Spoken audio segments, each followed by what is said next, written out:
La Biblia habla de que hubo un hombre que tuvo un corazón conforme a Dios. Eso fue el rey David. Con sus grandes errores, vemos un hombre normal, no algo que quiere vender la religión, sino un hombre normal con fallas, con errores, con debilidades, con temores. La única virtud de David es la única virtud que tenemos todos nosotros, era que Dios lo había ungido. Esa era la única, el única arma que David tenía. David no era un superhombre, no era un Superman, no, David era un hombre con debilidades y con grandes errores y con aciertos también. Pero lo único que tenía a su favor es que es un hombre que Dios lo escogió. Y eso es lo que uno primeramente tiene que entender, de que Dios escoge hombres y los va trabajando. David no se postuló, no hubo un casting de rey y él fue y salió. Fue Dios que lo sacó, lo buscó. La familia no lo tenía en cuenta. Samuel dice, vengo a ungir al rey. Le dijo a Elí, a Isaí, le dijo, está ahí entre tus hijos, vamos a hacer una comida, así que tráeme todos tus hijos.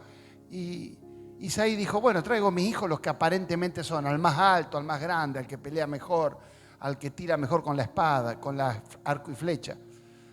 Pero a David lo voy a dejar cuidando ovejas. ¿Quién lo va a mirar a David? El más chico. Se cuenta también que quizás no era hijo legítimo del matrimonio. Por eso que él pone que en pecado fui concebido también. Por eso también se cuenta la historia, esto es historia, ¿no?, de Israel, que él por eso era desechado. El profeta viene y dice, no, acá no está el rey. Y le dice, mirá, acá no está el rey. ¿No te queda otro hijo? Sí, me queda uno. Está cuidando las ovejas, o anda a buscarlo. Y David vino y todos los demás hermanos habrán puesto traje, corbata, esperando la comida con Samuel. Y David apareció ahí de cuidar las ovejas, con olor a oveja, todo sucio.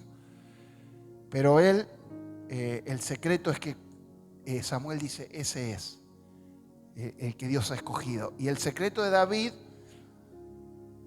no fue su habilidad, él tenía mucha puntería, como vemos con la onda. Pero el secreto de David fue que Samuel le echó el aceite en su cabeza y lo ungió para ser rey. Y ese es el secreto que nosotros tenemos, somos ungidos de Dios. Ahora David empieza a caminar, y llega a ser rey. Tiene hijos, él comete un error, por ese error Dios lo perdona, pero Dios le dice que va a tener problemas siempre familiares. Y David fue un hombre que para hacer una reunión de matrimonios no convendría, que por más que lo tuviéramos a David no lo podíamos traer. David, vamos a hacer una reunión de matrimonio, venía a predicar vos. Era peligroso David. Algunos entendieron el chiste, pero era medio peligroso. Para reunión de hombres, sí, eso sí. Entonces David empieza a tener problemas, empieza a tener muchos problemas familiares. Un medio hermano viola a una hija de él. Y Absalón, uno de los hijos de él, mata al medio hermano. Es decir, muchos problemas. David tenía que haberlo mandado matar a su hijo, pero como era el hijo del rey, David hace la vista gorda. La ley, David estaba manejado por la ley de Moisés. David lo tenía que matar al hijo, porque el hijo había matado al otro hermano. Lo tenía que matar. Pero a David le juega una mala pasada el corazón. Ese corazón que Dios le decía que era conforme a Dios. Pero ven como un corazón conforme a Dios no es algo que siempre está enfocado. Ve cómo tiene desvariaciones, como el día tiene la noche y el día y la luz, ¿no? David era un hombre conforme al corazón, amaba las cosas de Dios, pero en ese momento se desenfoca.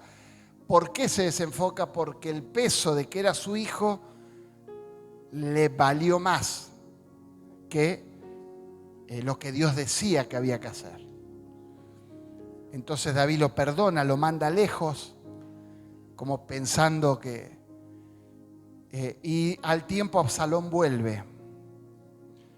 Y vuelve así haciéndose el bueno, pero le está preparando una rebelión a David. Absalón se sentaba a las puertas de la ciudad y cuando la gente venía a hablar con el rey, le decía, no, el rey está ocupado.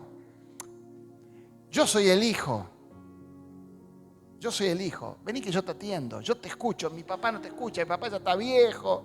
Aparte metió la pata. Ya me parece que no sé si Dios está con él. Y así le empieza a ganar el corazón. Fíjese cómo viene todo problema de corazón.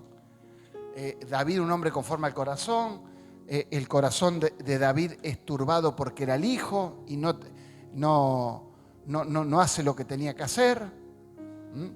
Porque a veces el corazón es así. Cuando Natán viene y le dice, David, hay un problema, David. Sí, dice, no, había un hombre que tenía una ovejita.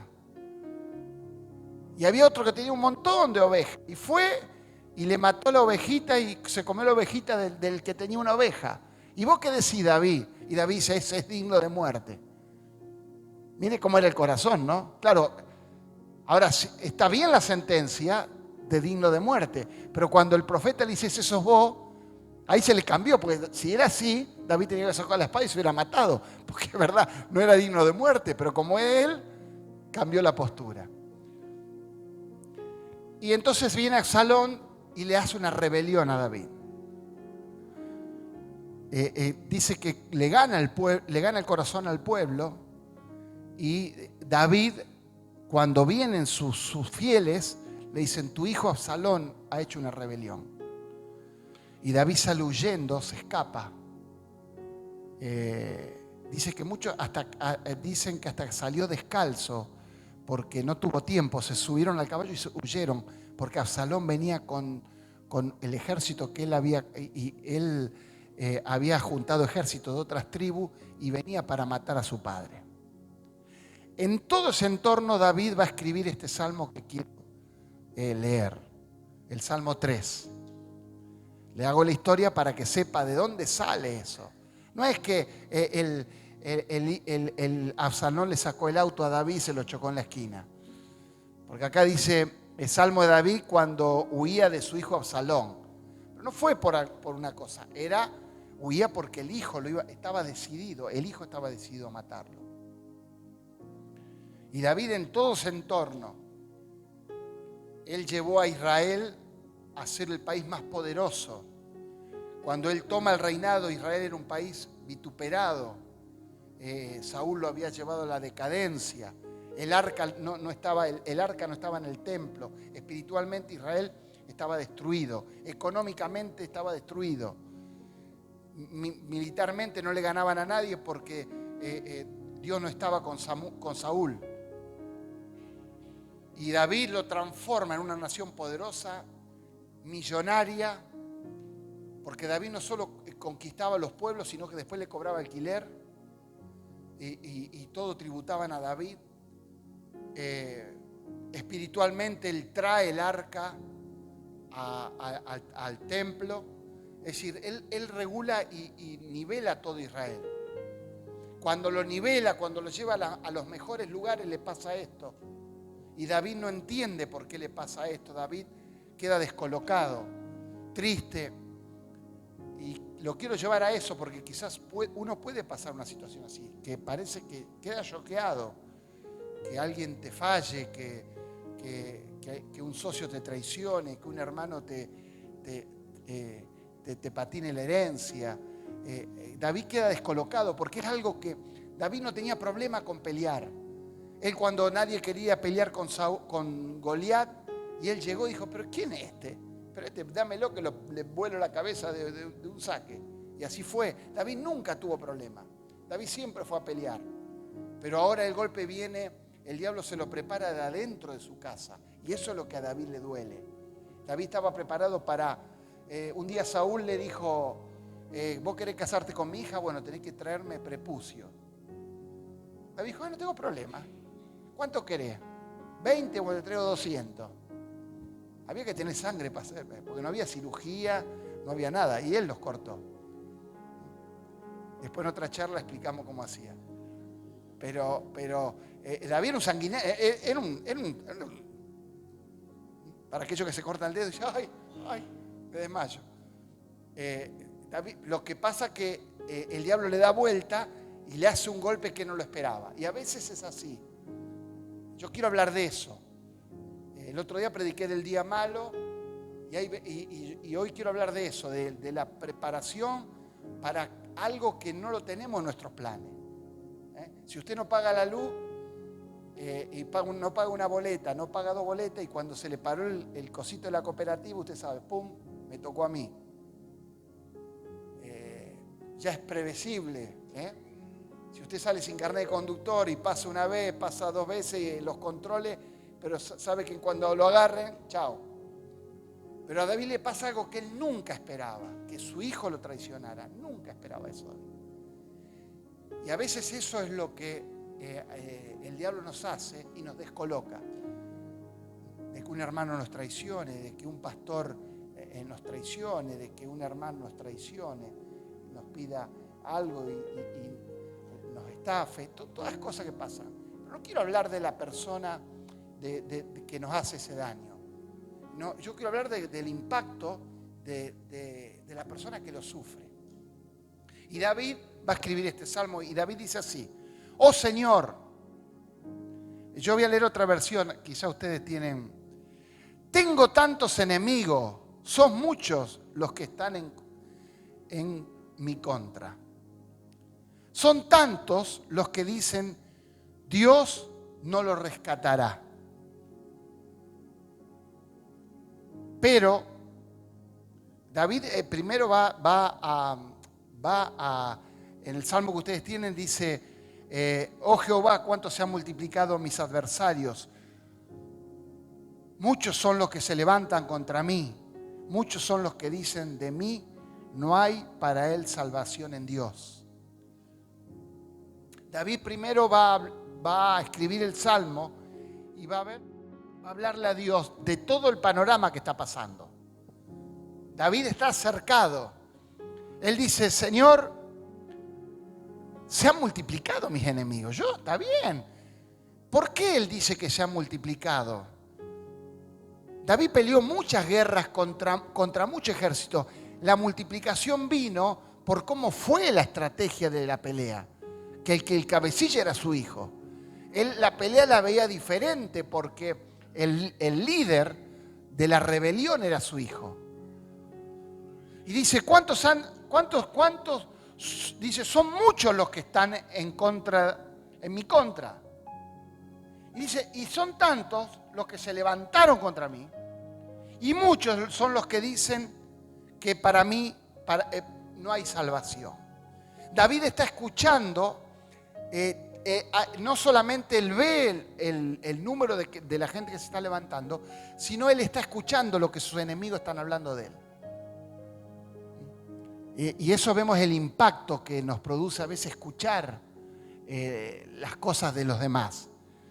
David no solamente que sabía toda la traición y todo el ejército que se había levantado, sino que le escuchaba, le decían, David, ¿sabés lo que dicen? Que ya Dios te dejó, que ya Dios te abandonó, que ya no hay más salvación, ya estás perdido, David, no hay más para vos.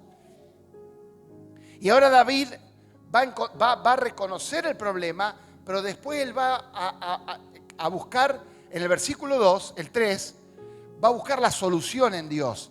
Él va a revertir. Él está en una situación mala, él está anímicamente mal. Él sabe que su hijo viene para matarlo. Pero ahora David va a salir de ese pozo de escuchar a los enemigos, de escuchar a lo que dicen, de ver. Y eso a veces nos pasa a nosotros. A veces miramos mucho, escuchamos mucho a los enemigos, vemos mucho a los enemigos, Pero hay que aprender como David. David en el 3er versículo dice, bueno, ya está. Ya hablé de mis enemigos, ya le dije a Dios mi problema. Ahora voy a hablar con Dios de cómo solucionamos esto. Porque si hay mucha gente y a veces nos pasa, de que siempre el problema todas las mañanas viene como Goliat y nos taladra, nos taladra, nos taladra. Y si no damos el clic de buscarle en Dios una solución, el problema siempre va a estar. David dice, sí, son muchos los que se levantan, son muchos los que hablan, pero algo tengo que hacer, porque si no me voy a quedar todas las mañanas con ese mensaje negativo. Se levantaba David a la mañana y dice, che, David, viste, dice que te van a cortar la cabeza. A la otra mañana se levantaba y dice, viste, David, estás listo, Dios te dejó. Si él se dejaba nutrir de todo eso, David terminaba sin esperanza. Pero él en el mismo salmo, él va a cambiar la situación como tenemos que cambiarla nosotros cuando tenemos un problema. Él dice, pero, ahí va a hacer la división, pero, mi hermano, siempre hay que tener un pero cuando tenemos un problema. ¿Qué separa el pero? Lo que es el problema, lo que está pasando en la realidad y lo que Dios nos propone a nosotros. David sabía que él era el ungido de Jehová. David sabía que Dios no lo había desechado. David sabía que Dios lo había perdonado. Y eso es lo que a veces tenemos que entender. Para producir este cambio hay que entender quiénes somos en Dios. Porque si yo no entiendo, si el diablo me carga de culpa y de culpa y de culpa y de culpa, no puedo reaccionar a quién soy en Dios. David sabía que todo esto había sido por la metida de pata de él. Esto no había sido una estrategia, esto fue por la culpa de él, por haber sido permisivo con su hijo. Esto fue culpa de él por haber hecho todo lo que hizo con Betsabé. Él sabía que esto estaba pasando, pero él sabía también de que Dios era una nueva persona. Y eso es lo que uno tiene que entender, mi hermano, y no dejarse taladrar tanto por los problemas o los errores. La Biblia dice que el que dice que no peca es mentiroso. Así que nadie se puede asombrar acá de los pecados. Y nosotros hacemos los pecados diferentes. Pero Dios sabe que Dios no mira así los pecados. Dios los mira así. Así que para Dios todo pecado es descalificante. Pero David sabía que él lo había perdonado. Y es eso el primer punto para cambiar una circunstancia. Saber quién es uno en Dios. No es que a veces el orgullo, no, porque yo soy el pastor, o yo soy el líder, o yo soy el que canta. No. Esos son cosas, esos son la soberbia y el orgullo de nosotros. Pero el saber de que yo soy un redimido, de que uno es un hijo de Dios, que es un escogido, que es un ungido, eso sí es verdad. El ungido no es solamente un apóstol, un profeta, un pastor. Todas las personas somos ungidas porque Dios nos ha llamado con un propósito. Y ese propósito hace de que Dios nos unja para ese propósito. Entonces, esa unción que es la que David llevaba encima, es la que nos hace seguir el camino, es la que nos hace llegar hasta el final. Por eso Pablo dijo, el que comenzó la obra la va a terminar.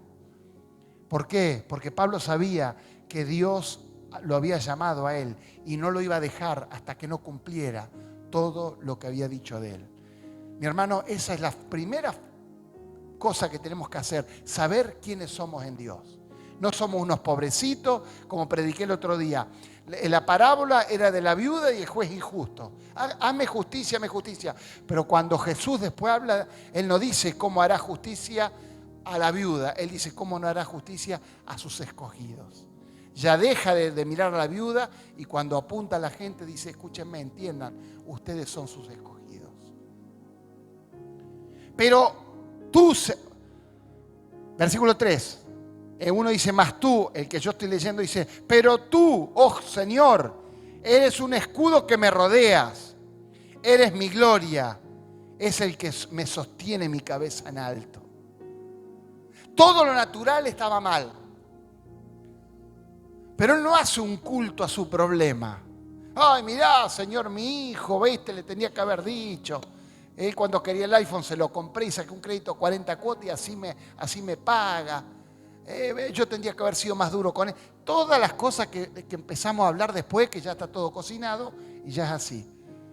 David sale del problema y David habla con Dios y le dice, mirá, Señor, mirá cuántos son mis adversarios. Pero ahora se posesiona en Dios, dice, mirá, pero a mí no me interesa cuántos son mis adversarios, porque tú eres un escudo que me rodea.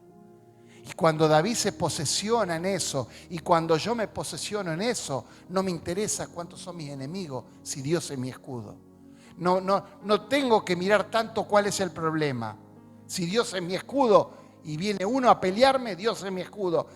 Si vienen 1000, Dios sigue siendo mi escudo. Si vienen 1.000.000, Dios sigue siendo mi escudo. David sabía que no importaba la cantidad de gente que viniera. Cuando Dios es el escudo, cuando Dios está en medio del problema, mi hermano, vamos a descansar en Dios, porque nadie va a poder torcer su mano y nadie va a pasar encima de Él. Pero tenemos que tener la certeza de que Él hoy es nuestro escudo. No sé cuál es el problema que usted pueda estar pasando, las circunstancias, pero Dios es nuestro escudo. Nosotros hacemos las cosas que tenemos que hacer, pero mi hermano, mi última palabra es Dios es mi escudo. Ayer hablaba con un muchacho que visita el tema de las cárceles y le pregunté de un muchacho que salió metido hasta la médula con sentencia de muerte y él está trabajando, ha salido de todo y hablábamos de esto, de que él confiaba de que Dios lo va a guardar. Ya no queda otra cosa. La persona sale de trabajar y sabe que puede venir una moto y matarlo, porque hay mucha plata. Él estuvo muy complicado y hay mucha plata en juego y él está metido, pero él sigue creyendo de que Dios es su escudo y los días que él viva va a vivir mejor que si está metido en ese lugar. Eso es jugársela por Dios y creer de que Dios verdaderamente es mi escudo. Dice, eres mi escudo que me rodeas. Es mi escudo que me rodea. No es un escudito así, no. Cuando habla de escudo, era el arma de esa época. Por eso David dice escudo. Pero el escudo no rodeaba, el escudo era un escudo así. Lo que David en ese momento, la única arma que conocía de protección era un escudo. Pero Dios no es un escudo. Hoy Dios es una cápsula que estamos metidos. En Cristo estamos escondidos. En Cristo estamos metidos, estamos en su mano. Por eso es nuestro escudo. No hay nadie que pueda entrar. En la antigüedad el escudo era un escudo que estaba hacia adelante, pero si venía alguien de atrás, chao, te dormía, te mataba. Pero el escudo, pero era el arma que estaba. Mi hermano, cuando habla de eso, es un escudo que me rodea. No pueden entrar ni de arriba, ni de abajo, ni de atrás. Si entran es porque Dios lo permitió. Y si Dios lo permitió, algo bueno tiene. Pero si Dios no lo permite, mi hermano, nadie nos va a poder tocar, nadie nos va a poder hacer nada, porque Dios es una cosa que me rodea. Es tan poderoso que el mismo diablo, cuando fue a hablar, dijo, qué vivo que Job. ¿Cómo no te va a glorificar? ¿Cómo no te va a querer si vos lo estás guardando y lo rodeás y no dejás que nadie lo toque? Déjame que yo lo toque. Entre comillas le digo, cuidado porque Job no le pasaron los problemas porque era malo. A Job le pasó por ser bueno. Y no estaba en una guerra de problemas, estaba en una guerra cósmica. Porque era una guerra que Dios estaba ahí apostando con el diablo. Ah, sí. Y pobre Job no la entendía. Pero el diablo sabía que había un escudo, había una marca. Mi hermano, nosotros llevamos la marca de Cristo, la sangre de Cristo nos cubre. La sangre de Cristo es la que clama. Dice que la sangre de Caín y de Abel, cuando Caín lo mata, dice que la sangre sigue clamando. La sangre tiene voz y clama en los cielos. La sangre de Caín dice que clama. ¿Cuánto más la sangre de Cristo va a clamar por nosotros? Dios es nuestro escudo. Él nos guarda, estamos cubiertos en Él. Mi hermano, no tengamos temor. No tengamos temor a nada. Él es nuestro escudo que nos rodea. Y Él es mi gloria. ¿Qué es lo que dice David? Mire, David tenía anillos de oro, coronas de oro, ropas de seda. Mire, era un dandy el tipo. Pero cuando salió con un shortcito Adidas que tenía una chinela y una camiseta. Dejó corona, dejó espada, dejó todos los trajes de seda, dejó los Armani, los Dolce Gabbana, dejó todo. Se fue con el pantaloncito que compró en la Salada, que lo usaba para dormir, y la remerita de esa. Pero David decía de verdad, mi gloria no es ser rey. Mi gloria es Dios. Y ese es el punto de quiebre que tenemos que entender también para enfrentar los problemas. ¿Qué es mi gloria? ¿Cuál es mi gloria? No, sí, mi gloria es Cristo. Sí. Pero ojo que no pase este problema para verdaderamente decir si es mi gloria.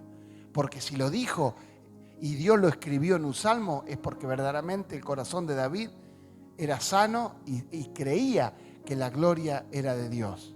Pero a veces la gente dice, no, mi gloria es Dios, mi gloria es Dios.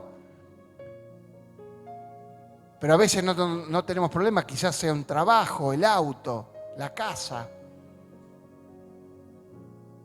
No, mi gloria es Dios, mi gloria es Dios. Dejo el auto estacionado y pasa un carro y me lo raya. Y ahí se terminó la gloria, se terminó todo. Ahí me caigo de la gloria, se vuela la paloma. Pero David llega a un punto y dice, no, mire, mi gloria es solamente Dios. Mi hermano, y ese es el punto que tenemos que llegar para evitar problemas. Que mi gloria siga siendo Dios, no lo que hago para Dios, no lo que Dios me dio. Hoy puedo tener y mañana no. Hoy no tengo y mañana sí. Pero como dijo Pablo, sé vivir en la abundancia, sé vivir en la escasez, no tengo problema. Hoy quizás tengo plata y voy al mejor restaurante. El año que viene estoy comiendo arroz con manteca o como comía yo, 100 de queso y 100 de mortadela y de salame. Después le enseño el truco. ¿Por qué no mortadela? Los hermanos acá lo saben. Pero yo lo puede hacer así. Pero Dios es mi gloria. ¿Cómo demuestro que mi gloria no me importa si hoy tengo o no tengo? Yo sigo estando gozoso en Dios. Y a veces les soy sincero, hermano. A veces disfrutaba más juntarme con algunos hermanos. Hoy puedo ir al restaurante que quiero, comer la comida que quiero, ir a donde quiero. Pero a veces me acuerdo y me río de las veces que nos reíamos con algunos hermanos comprando una pizza que le poníamos 4 fetas de queso así nomás, un queso plástico, una pizza así finita, y comíamos, nos sentábamos en cajones, allá en la costa de Paraná al Bajo, pero éramos felices y nos pasábamos un buen rato. ¿Sabe por qué era eso? Porque nuestra gloria era Dios. Hablábamos de Dios, pensábamos en las cosas de Dios. Y ese es el corazón que tenemos que tener para nosotros y para enfrentar mi problema. Diablo, haz lo que quiera porque mi gloria es Dios. Y sabe una cosa, nadie te la puede tocar. Porque te pueden sacar cualquier cosa. Pero a Dios no te lo puede sacar nadie. El Espíritu Santo que muere en nosotros no te lo puede sacar nadie. Y dice, tú eres mi gloria y es el que sostiene mi cabeza en alto. Mi hermano, no es nuestra fuerza. David dijo, no es mi habilidad con la onda, no es lo que hago, es Dios el que me tiene rígido. Si Dios no me tiene rígido, yo me caigo. Y esa es la confianza que tenemos que tener.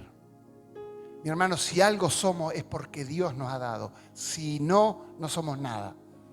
Jesús separó un día a los apóstoles que venían de sanar enfermos, de echar demonios. Dijo, miren, ¿saben una cosa? Sin mí, ustedes no pueden hacer nada. Y cuando hagan todo lo que tienen que hacer, ¿sabe qué son? Y tú habrás dicho, si somos apóstoles. No, son siervos inútiles.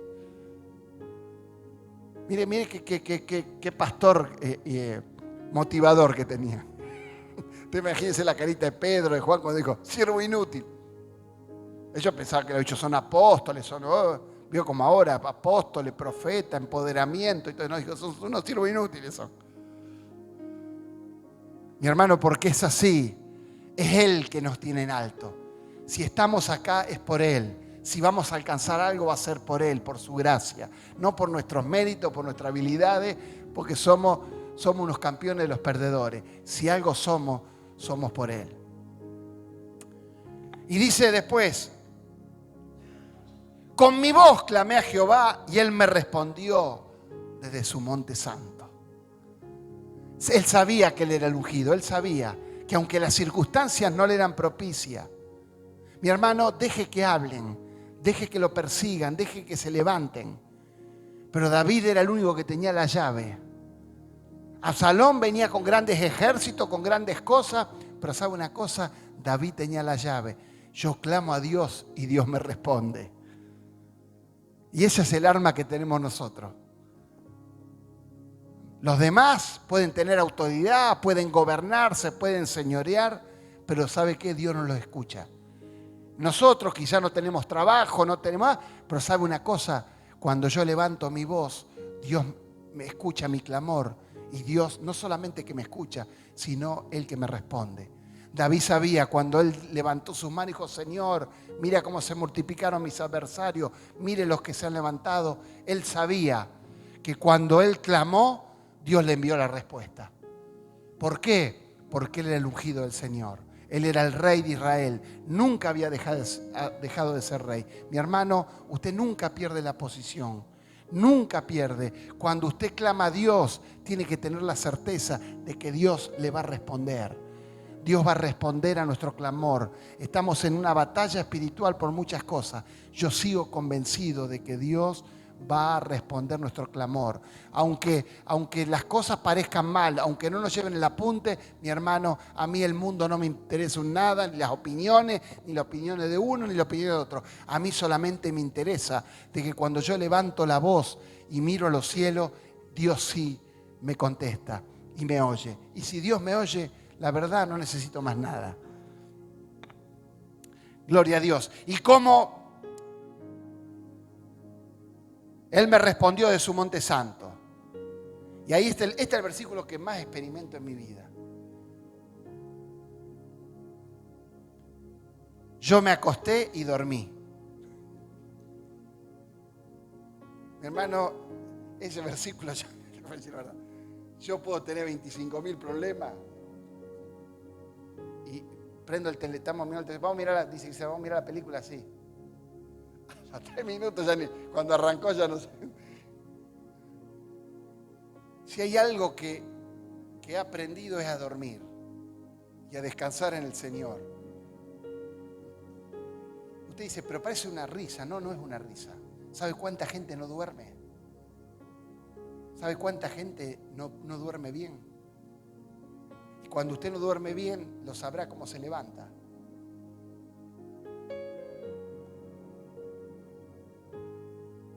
¿Por qué? ¿Por qué David en una cosa así está hablando de Dios y después dice, yo me acosté y dormí? Es medio raro esto. Está hablando, Dios me escucha de su monte santo. Está hablando como siendo un hombre espiritual y dice, yo me acosté y dormí. Porque es la demostración de la confianza que uno tiene en Dios. ¿A dónde se acostó David? No había reposera, no había hotel, no estaba ningún hotel del Calafate por ahí. Estaba en una montaña. No estaba el hotel, el Chao Chao. No, él se acostó y durmió en el suelo. ¿Sabe lo que sería la cama de David, la cama real de David? Pero él dice, no me importa. Me voy a tirar en el suelo acá. No sé si encuentro una piedra y me la pondré de almohada, pero yo voy a dormir. Porque sé que mañana Dios tiene algo nuevo para mí. Dios va a renovar las misericordias. Mientras nosotros dormimos, Dios trabaja a nuestro favor. No es que Dios se viene a dormir al lado mío. Dios sigue trabajando. Por eso es que yo duermo tranquilo. Porque yo sé que cuando yo estoy durmiendo, Dios está obrando, aunque yo no lo pueda ver. Y cuando yo estoy durmiendo, hay un ángel parado al lado mío que Dios lo envió para cuidarme a mí. Yo me acosté y dormí. Dice la Biblia que yo tengo, dice, pero me desperté a salvo porque el Señor me cuidaba. Todo humanamente estaba pata para arriba. Dice, pero yo me desperté y ¿saben qué? Claro, dice, yo cuando dormía en el palacio tenía 200, tenía mis valientes, tenía mis guardias, tenía esto. ¿Cómo no iba a dormir tranquilo? ¿Sabes, David, cómo dormía? No tenía ventana, no tenía rejas, tenía un ejército, unos salvajes que te cortaban la cabeza si quería entrar ahí. Pero él dormía igual en el palacio con los 130.000 que tenía, con sus valientes que lo cuidaban, con Joab que te cortaba una mosca con una espada, un espadazo te mataba una mosca por la mitad y él era el que estaba al lado de él. Él dice, yo ahí duermo tranquilo, pero acá, con un grupo de gente acostado en el suelo, también duermo tranquilo. Porque el problema es que me voy a levantar con dolor de cervical, con dolor de cintura. Pero hay una cosa que no cambia en el palacio y acá, es que Dios me cuida. Dios te cuida andando en un BMW y Dios te cuida andando en un Fiat 600. Dios te cuida siendo el dueño de una fábrica o siendo un desempleado. Dios te cuida igual, porque no importa la posición. Es lo que Él dijo, yo no te dejaré ni te desampararé. No es que se piense, mi hermano, que cuando anda bien, Dios lo ama a usted más que a todos, por eso usted es el vivo de América. Y cuando le sale algo mal, es que Dios lo dejó. No, ni Dios ni una cosa ni la otra. Dios lo sigue amando igual, Dios sigue estando igual con usted y Dios lo sigue cuidando. Porque usted no es una persona buscando qué hacer, usted es un propósito caminando. Ya Dios habló toda su vida, ya la habló antes de que usted naciera. No dice, yo me acosté y dormí y me desperté porque Jehová me sustentaba. No solamente sustentar, ¿sabe lo que es sustentar? No solamente que me cuida, sino que me sustenta. Dice, Dios es mi sustento, no me va a faltar nada. Mi sustento no es el trabajo no es el sustento. Dice, ¿cuál es su sustento? Mi trabajo. Un día le pasa un accidente, chau, su sustento. No, mi sustento es el auto que tengo, porque yo el auto un día se lo roban y se terminó el sustento. No, mi sustento es Jehová. Y si yo trabajo de algo y me pasa algo, mi sustento es Jehová. Cuando yo miro que el sustento es mi trabajo, si lo pierdo, pasa algo, soné. Cuando vino la pandemia, nuestro sustento como iglesia, ¿qué era? La plata de los hermanos. Cuando se terminó todo, el sustento tuvo que ser Jehová. Y pagamos un alquiler que nunca usamos. ¿Por qué? Porque el sustento no era la gente, el sustento era Dios. Y Dios, como era nuestro sustento, Dios cumplió todo. Y nos dio, aunque no tuviéramos reuniones, y pagamos y nos fuimos con toda la deuda paga. No dejamos un peso de pagar. ¿Por qué? Porque no era el sustento la gente, el sustento es Jehová. Él es mi sustento. Mi sustento no es el trabajo. Dice, versículo 6, para ir terminando. No temeré a 10 millones de gente que pusieran sitio contra mí. 10 millares de gente. Acá dice, no tengo miedo a los 10.000 enemigos que rodean por todas partes. David dijo, tengo 10.000 que vienen a matarme. Mire qué lindo. Y David sabía que estaba rodeado. El otro día escuché una prédica que hablaba de un hecho real. En la Segunda Guerra Mundial, un general norteamericano estaba en una ciudad y los alemanes la sitian en la ciudad. Y él estaba rodeado y los soldados estaban en el medio. Y él dice, mire, tenemos la opción más grande de estar en la fama, de ser famosos como estrategas de guerra. Y los soldados estaban todos desanimados. Y dice, ¿por qué? Porque al lugar que ataquemos vamos a encontrar enemigos. Claro, porque el tipo donde iba estaban rodeados. Y vamos para allá, allá iba a ver. Y si iba a encontrar, iba a pelear. Así se encuentra David, rodeado. Dice, mira, hasta sabía, no tengo miedo a 10.000 enemigos que me rodean. Levántate, oh Jehová, rescátame, Dios mío. Abofetea a todos mis enemigos, destroza los dientes de los malvados. Levántate, Jehová, y salva. Dios mío, tú heriste a todos mis enemigos en la mejilla, los dientes de los perversos quebrantaste. Mi hermano, David sabía que iba a ser Dios. Él sabía, por el pacto de la unción que tenía David, Dios no podía dejar de perder. Dios tiene planes con usted y conmigo. Por eso es el que no lo va a dejar. Por eso es el que no lo va a perder a usted. Porque Él tiene planes con usted. Y si usted no los cumple, el plan de Dios se pierde. Y David sabía eso. David sabía. Dios dijo que yo voy a ser rey. Si yo me muero, Dios se queda sin rey.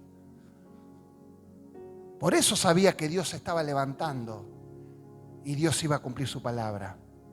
Y para terminar, este es el versículo que le dejo. La victoria proviene de ti, oh Señor. Bendice a tu pueblo. La salvación es de Jehová. Sobre tu pueblo sea vista su bendición. Mi hermano, la victoria es de Dios. La victoria es de Dios. Siempre tengamos eso en la cabeza. Si tenemos una victoria es porque Dios está con nosotros. Porque a veces es como que nos ponemos medio canchero y pensamos que nosotros no podíamos nada, porque nadie podía pagar el precio por su rebelión. Si Cristo no moría por nosotros, nada podíamos hacer, porque éramos enemigos de Dios. Y por más que fuéramos triunfadores, fuéramos millonarios, fuéramos Messi, fuéramos Bill Gates, éramos enemigos de Dios. Y tarde o temprano el diablo nos iba a encontrar a la vuelta de la esquina y nos iba a llevar a su reino. Pero vino Cristo, murió por nosotros y nos dio su salvación y nos dio su victoria. Hoy ya tenemos la victoria de Dios. Más allá de todas las circunstancias que pasen, más allá de todos los Absalón que se levanten, mi hermano, es Dios el que nos da la victoria. Nunca se crea un momento que las cosas pasan porque usted ya se las sabe. Si Dios no está con nosotros, somos fáciles de derribar. Por eso la necesidad de estar tomado de la mano de Dios. Para tener la certeza de que cuando se nos levanten los Absalón, se nos levanten el problema, Dios nos va a dar la victoria porque estamos tomados de la mano de Él. Póngase de pie. Aleluya. Mi hermano, no tenga problema. No mire cuán grande es su problema si Dios te dice que te va a dar la victoria. ¿Habrá algo imposible para Dios? Pero que mi negocio está fundido. Y lo que pasa es que me dieron una enfermedad terminal. Y que me pasa esto. Pero Dios dice, yo te doy la victoria. Yo te doy la victoria. Nunca Dios se puso a mirar cuán grande era el problema, sino Él se puso a mirar la relación que tenía con su siervo. Y cuando David se calibra, Él ya se olvida de los 10.000 que estaban rodeándolo. Él dice, si Dios está conmigo, la victoria es mía. Humanamente no puedo pelear con 10.000. ¿Quién podía pelear con 10.000? ¿Quién puede pelear contra una enfermedad? ¿Quién puede pelear ante un problema? ¿Quién puede pelear en este mundo? Más que nunca, mi hermano, si Dios no nos guarda, estamos perdidos. Pero esa es la certeza que tenemos, que Dios nos va a guardar, que Dios pelea por mí. Yo no soy un paria caminando. Aunque para el mundo nadie me conoce, pero sabe una cosa, hay un Dios que me conoce. Y ese es el que a mí me interesa. Ese es el que a mí verdaderamente me interesa. Que el Dios de los cielos diga, ahí va Fernando caminando. Ahí va fulano, ahí va mengano. Mi hermano, y Él nos va a dar la victoria.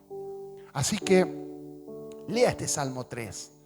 Cuando se levante un problema, lea ese Salmo 3. ¿Cuánto se ha multiplicado mis adversarios? Muchos dicen, no tengo salvación, pero Él es mi escudo, Él es mi fortaleza, Él es mi auxilio. Yo clamé a Él y Él me respondió.